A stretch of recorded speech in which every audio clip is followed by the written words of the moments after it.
Indonesia gagal menang usai hanya bermain imbang 2-2 melawan Bahrain.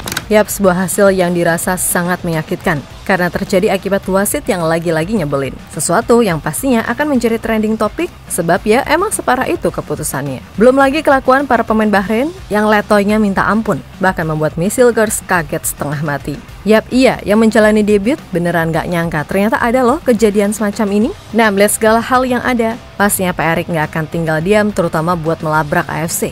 Dan jangan lupa, 1.000.000% PSSI akan melapor langsung ke FIFA perihal masalah ini. Karena kalau laporan ke AFC, alah sama aja. Wong AFC isinya aja kebanyakan orang-orang Timur Tengah yang modelannya setipe kayak gitu.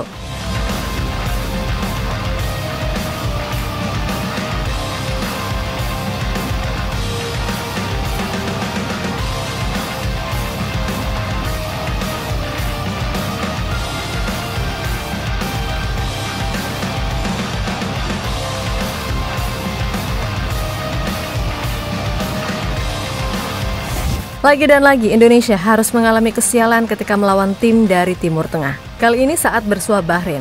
Bukan karena mereka hebat, tapi lebih kepada faktor non-teknis yang bikin Indonesia gagal menang. Yap, sejatinya harus diakui di babak pertama, tim Garuda mainnya nggak begitu bagus. Dan ini fakta, karena banyak yang nggak jalan dari taktik Koshin, walaupun akhirnya sukses juga bikin gol penyama lewat Ragnar Oratmangun. Tapi di babak kedua, praktis permainan Indonesia jauh lebih bagus, terutama dengan masuknya Eliano Reinders dan Rizky Ridho. Sampai pada satu momen, Rafael Strike berhasil membuat Indonesia berbalik unggul lewat flashing manja dan akurat. Akan tetapi ketika kemenangan itu udah di depan mata, Bahrain mampu menyamakan kedudukan jadi 2-2. Alhasil ini membuat posisi Indonesia untuk saat ini terlempar ke peringkat 5 klasemen sementara.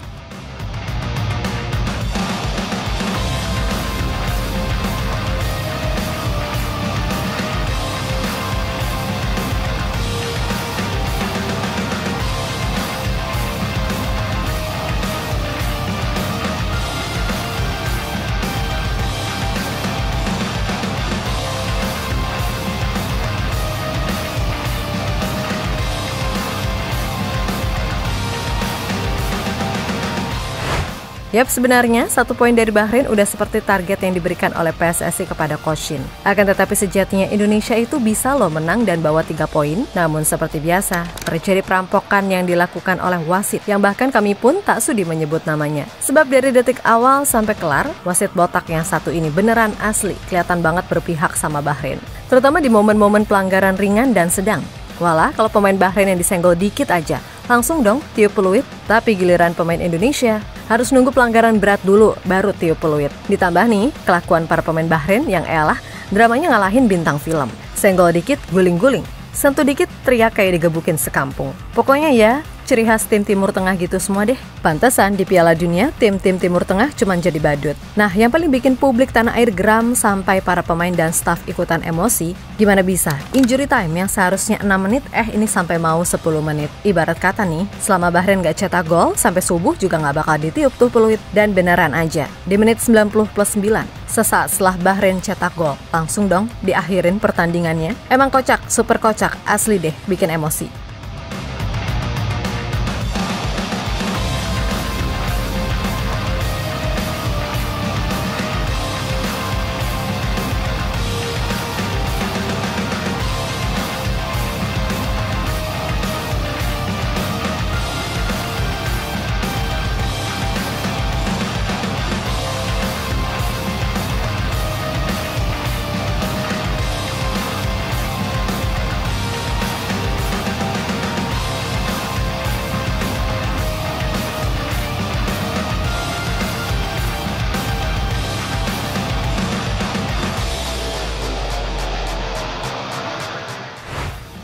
Sementara itu, laga ini sendiri dirasa juga menjadi pengalaman berharga bagi Misil Girls secara pribadi.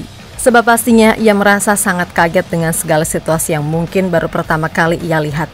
Pertama, soal pemain Bahrain yang disenggol dikit meronta-ronta. Lalu ya sudah pasti, soal wasit inilah yang dirasa sangat menjijikan baginya. Ya, apa yang dirasakan oleh Meis emang wajar sih. Dan kayaknya ia juga harus banyak belajar biar besok-besok nggak begitu kaget. Di sisi lain, Pak Erik sendiri pastinya nggak akan tinggal diam soal ini. sebab ini kesekian kalinya Indonesia harus merugi karena ulah wasit, dan AFC adalah pihak yang harus bertanggung jawab. Karena dari awal penunjukan wasit yang secara rumpun masih satu wilayah sama Bahrain, yaitu Oman alias Asia Barat, adalah hal yang aneh. Lah ini mulai dari wasit utama sampai asistennya semuanya dari Timur Tengah. Kayak nggak ada wasit lain aja yang berasal dari negara luar Timur Tengah macam Jepang, Korea, atau Australia.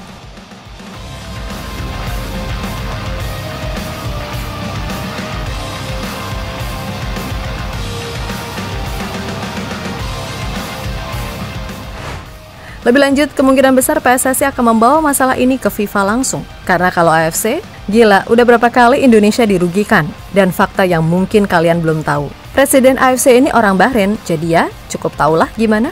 Atas dasar itulah, kembali lagi, PSSI pastinya akan mengusut tuntas dan meminta FIFA melakukan interogasi. Karena ini beneran merugikan Indonesia. Dan kalau semisal, amit-amit tim Garuda gagal lolos Piala Dunia karena hasil ini, beneran, kami meminta kalian buat nyumpahin apapun ke Bahrain ataupun AFC, biar mereka kena batunya.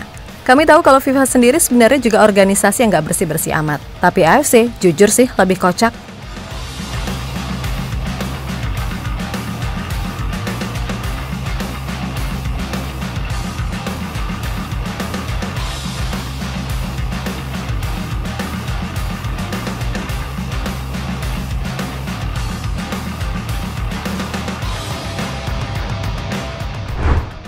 Yap, terlepas dari apapun, yang jelas laga melawan China sebisa mungkin harus dimenangkan. Dan sejatinya peluang itu sangat terbuka, karena China sendiri sedang dalam mental yang drop usai kalah lagi. Yap, pasukan Panda sebelum ini baru saja menderita kekalahan 3-1 atas Australia. Hal yang kini membuat mereka makin tenggelam di dasar klasemen dengan 0 poin. Nah, jika mampu menang atas China, peluang untuk bisa lolos itu masih terjaga. Walaupun di bulan November nanti kita harus main melawan Jepang dan Arab Saudi. Nggak mudah memang, tapi semoga di bulan Oktober ini kita bisa dapat amunisi baru lagi buat menambah kekuatan. Ya, mudah-mudahan kedatangan Kevin Dix ke Jakarta ini beneran buat salaman sama Pak Erik, sekaligus buat ngurusin proses naturalisasi. Dan semoga selain Kevin Dix, ada pemain-pemain lain yang segera nyusul. Sebab jika sukses nambah lagi, maka kita bisa lebih pede buat tanding lawan Jepang. Belum tentu menang juga sih, at least memberikan perlawanan luar biasa itu juga termaksud hasil yang bagus. So, yang terjadi, biarlah terjadi. Dan biarlah itu menjadi takdir yang tak bisa terelakkan. Harapannya tentu saja mengubah segala bentuk amarah, emosi, dan lain sebagainya. Menjadi sebuah motivasi lebih untuk ambil 3 poin dari China setelah ini. Tetap semangat Garuda, kalian udah bekerja keras dan kami bangga akan hal itu. Dan pastinya media-media asing juga menyoroti hasil ini serta kelakuan aneh dari para Bahrain itu sendiri.